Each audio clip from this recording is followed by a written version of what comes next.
Hi friends, Siragadikka ஆசை சீரியலில் நாளைக்கு என்ன நடக்க போகுதுன்னு பார்க்கலாம். வாங்க வீடியோக்குள்ளே போகலாம். நம்ம சேனல் இன்னும் சப்ஸ்கிரைப் பண்ணாதவங்க சப்ஸ்கிரைப் பண்ணிக்கோங்க.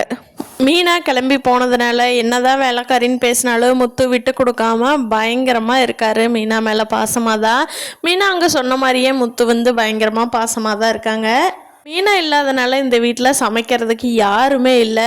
அதனால் ரோகிணி ஒரு வேலைக்காரமாவை கூட்டிகிட்டு வர்றாங்க. அந்த பொண்ணு சமையல் செஞ்சுட்டு எல்லார்த்திட்ட சொல்லுது, நீங்கள் ஒரு பருக்க கூட வேஸ்ட் பண்ணாமல் சூப்பராக சாப்பிட போகிறீங்க அப்படின்னு. ஆனால் அந்த சாப்பாட்டை எடுத்து வாயில் வச்சா யாருமே வாயில் வைக்க முடியல. எல்லாரும் காரம் காரம் காரம்னு பயங்கரமாக அலறி துடிக்கிறாங்க.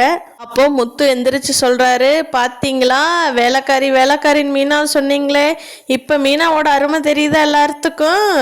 பாருங்க, என் பொண்டாட்டியோட அருமை எல்லாத்துக்கும் தெரிஞ்சா சரி அப்படிங்கிறாங்க. அதுக்கு ஸ்ருதி சொல்கிறாங்க, நீங்கள் தானே முத்து அவங்கள வீட்டுக்கு வராதிங்கன்னு சொன்னீங்க, இல்லைன்னா அவங்க இங்கே தானே இருப்பாங்க, நாங்கள் யாரும் வேண்டான்னு சொல்லலையே அப்படிங்கிறாங்க. எங்களுக்குள்ள 1008 பிரச்சனை இருக்கும் பலகுரல்.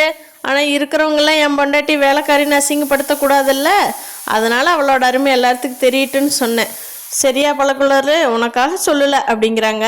ரோஹிணிக்கு மனசுக்குள்ள வருத்தமாக தான் இருக்குது. பாரு, எப்படி சண்டை வந்தால் கூட பொண்டாட்டி விட்டு கொடுக்காம இருக்காரு, ஆனால் நம்மளை கட்டுன ஆளுந்தான் இருக்குதே அப்படின்னு சொல்லி. சீக்கிரமாக முத்து மீனாவும் சேரணும்னு நினைக்கிறவங்க நம்ம வீடியோவை லைக் பண்ணிக்கோங்க. தேங்க்யூ.